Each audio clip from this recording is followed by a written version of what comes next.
So folks, welcome back to part 3 of chapter 6, project planning, the schedule and the budget. Now, in the previous section, I promoted the idea of adding lag time. Okay, so let me go back here because now I get to contradict myself.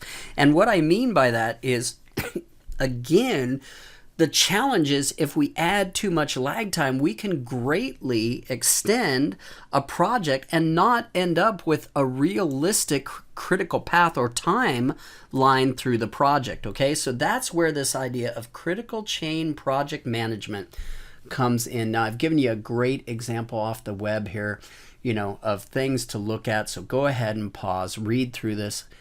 But CCPM is this idea that we tend to add or inflate some cushioning as safety, right? So that lag time doesn't become realistic, but becomes a safety mechanism. And of course, if we add too much safety, we don't have a real timeline through a project, okay?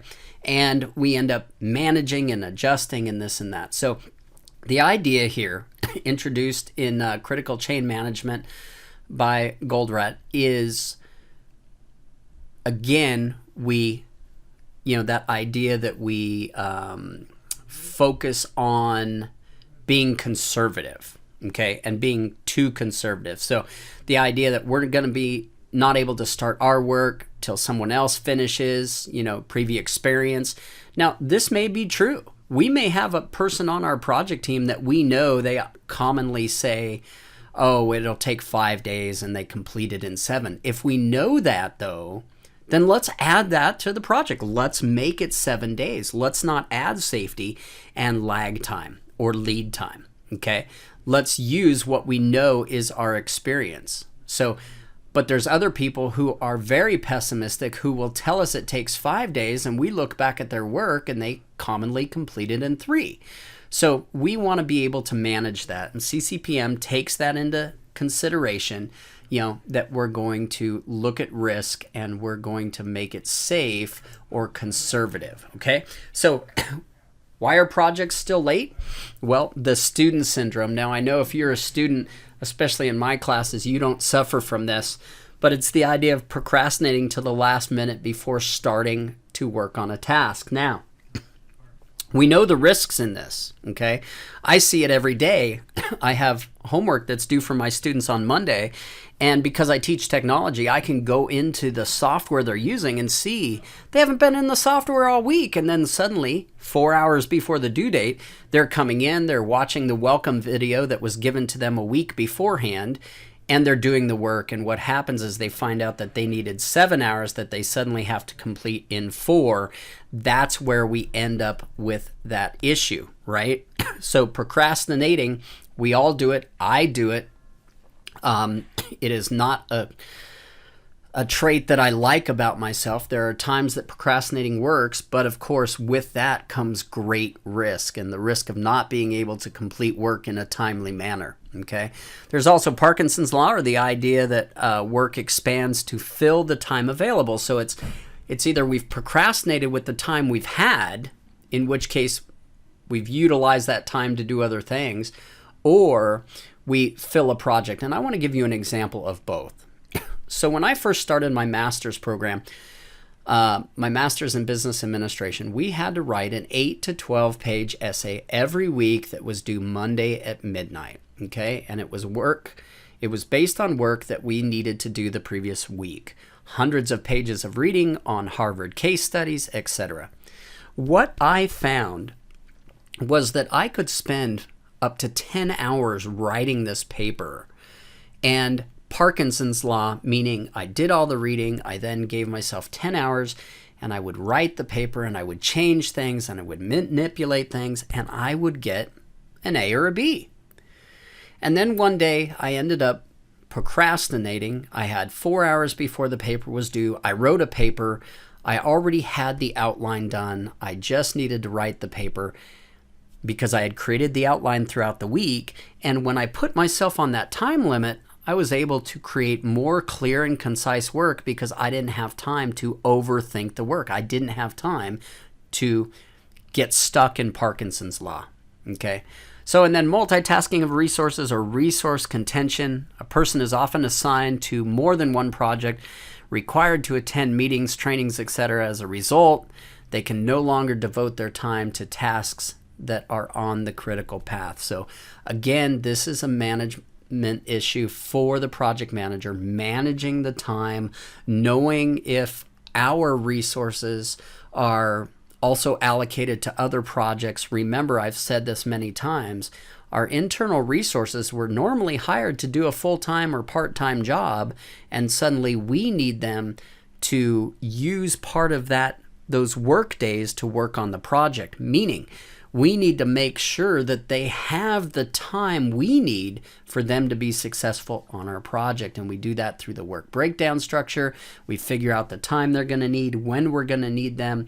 We look at their schedule, other projects, and daily function work that will be priority. I gave you an example in a previous video where we might add some lag time for our sales and marketing folks if it's at the end of the quarter where they're not focused on our project, they're focused on meeting those sales goals. Okay, so those are the kind of things we need to consider. Now, let me be clear.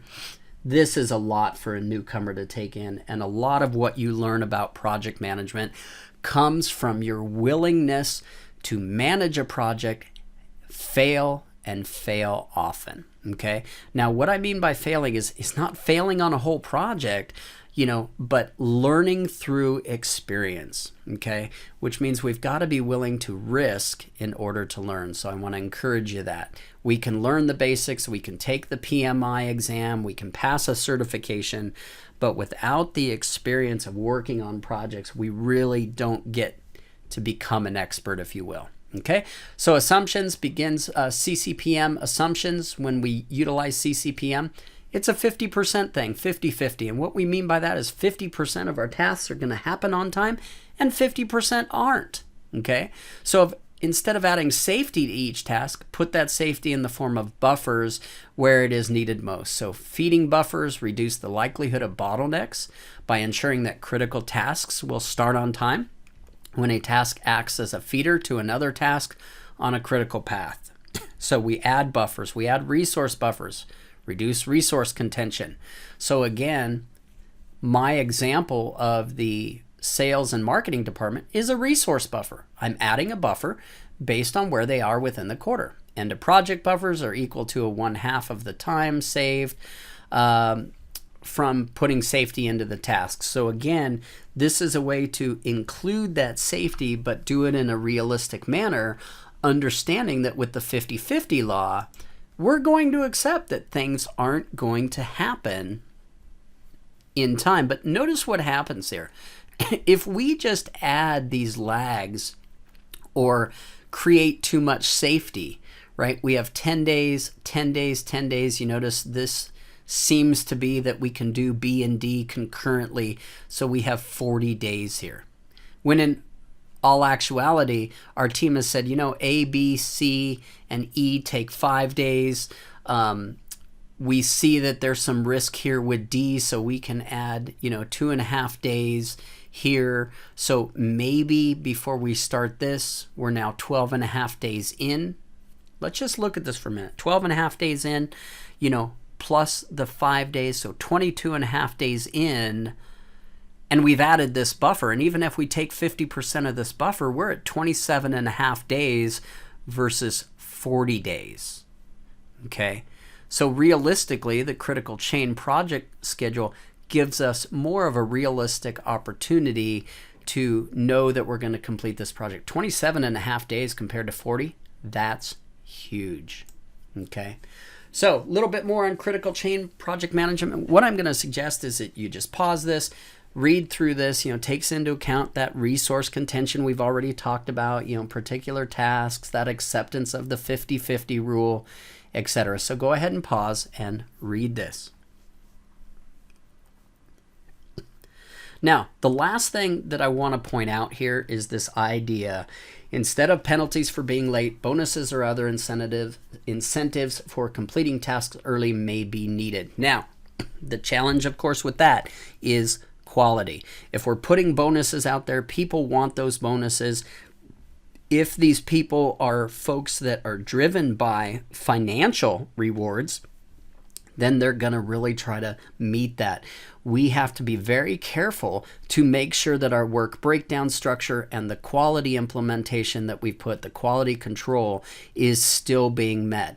That in fact, when we are receiving a deliverable by someone who has the opportunity for a bonus or other incentive, that they are indeed producing the work product that we are expecting. Okay, so be very careful with this idea of incentives and bonuses. Now, they are good. They play a part. Don't get me wrong here. Okay, but it does mean if we're incentivizing something, we really need to focus on the quality and make sure we're getting what we expect as a deliverable and delivering that deliverable to our customer. Now, let's change focus here a little bit. Let's talk about project management software tools. So just like we're implementing software to make a business process more efficient, to save time, which reduces expenses, to increase quality, whatever the case may be, we definitely want to utilize software, right? So if software makes our job of project management easier, gives us a better quality product, then we definitely want to use it. Okay. Now, understand that there is a lot of things we can do in the way of managing a project that if our organization is small, nonprofit, whatever, and can't support our use of project management software or purchasing the licensing, we can do a lot of this within Excel, within Word, within great documentation. But here are some examples for you to look at, to research. Open Project, Flow is a great tool. Smartsheet, we're also seeing a lot of these now cloud-based, which means we're utilizing them via a browser. And by doing that, our cross-platform teams that are on Mac and Unix and Linux, as long as they can get to the browser, they can utilize the resource as well. So keep that in mind versus, a Microsoft project that needs to be installed on a PC, etc. Okay. So, however, utilizing the tools doesn't mean that the tool keeps us from needing to know how to create a Gantt chart, what a Gantt chart is, what milestones are, etc.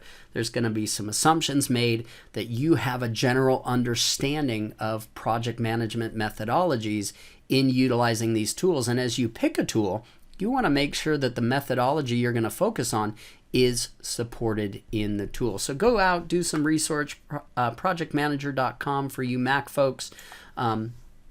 Just research. Now, I'm going to take a look at one of the most popular project management software. Here we focus on Microsoft because our students can gain access to things like Microsoft Project as they're learning free of charge. And so for my students, I'm going to show you how to do that through the Azure for Student program so that you can download and start utilizing Microsoft Project with your team, as well as utilizing Microsoft Teams with your team for communication. So here's an example of a Gantt chart that was given. We're looking at both the Gantt chart and the task detail, duration, start date, finish, etc., and the Gantt chart that is automatically created. And of course, we can then put in milestones and etc. So there's a nice example of that. I highly suggest you get in. You'll find some great YouTube videos on utilizing project management software, etc. So here's that PERT chart. I realize this is difficult to read, and I apologize for that, but you can see that there's a PERT structure here in the number of days, start days, task ID, task description, etc. And what I like to do is have my students build PERT charts on basic structures within Excel. So wonderful way to do it within Excel. Now, switching gears again to one of the most important aspects, which is the budget. And there are great software resource tools, even within project management tools, where we can utilize budget, okay, where we can manage our budget. Now, remember, budget is for all of the costs, tangible, intangible, sunk costs, etc., for a project. So we need to define what the resources will need to perform the work, determine the quantity of the resources. So again, if we're utilizing an employee for 10 hours a week, what is the cost of that employee? And that's overall cost. Don't forget, go to your human resource department and say, okay, what is the hourly cost with burden, i.e. health insurance, sick pay, etc., that we have for this person, so that we can get a very accurate idea of budget for the project. You know, requests for proposals we've talked about in the way of hardware or software we're going to use, requests for proposals on talent that we're going to bring in, etc. So I'm going to go ahead and extend this video a little bit. We only have a little bit more to discuss. So project resources assigned, going back to project tasks, looks like I have this a little bit out of order, but we're talking about resources. Here is resources. Notice here we can put available from, available to. This can be our human resources, this can be consultants, this can be etc. And by putting this in, our work schedule is going to take into consideration the limitations that we've placed within the software as it pertains to a resource. So if we have somebody who is not available because they're taking a 2-week vacation, we can put that in here. Okay. If they're going on a business trip, we can put it in there. Now, finally, I'm just going to ask you to pause this video, go ahead and read these different costs, give yourself ideas of direct, indirect, sunk cost, learning curve. An example of a sunk cost would be if we've restarted a project, any cost within that previous project need to be included in this one, so that when we start calculating our real return on investment, we're keeping in mind the cost of project A that failed, and now we're restarting it in project B. Okay, learning curve, other things, so go ahead and pause and read that. Finally, so to end this, finalizing the project and budget, resource allocations. So again, once this is all done, the project manager is going to look at this. They're going to level the project. They're going to look at times. They're going to create a baseline for the plan.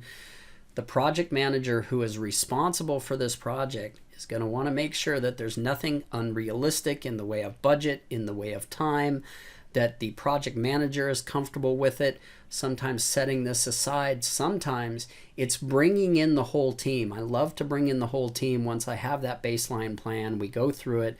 Again, we might iterate this process a little bit more. Someone might come in and say, you know, I'm not really comfortable with 5 days to build a database. I'm really going to need 10 work days. And we can make that adjustment. Now, the great thing about using project management software is when we make that adjustment, it waterfalls and will adjust everything for us. Whereas if we're doing a lot of these processes manually, we're going to go out and have to change PERT charts manually to show additional days and etc. and so on. So kind of keep that in mind. Finally, we're ready to celebrate. We're ready to do the work. We have the documentation.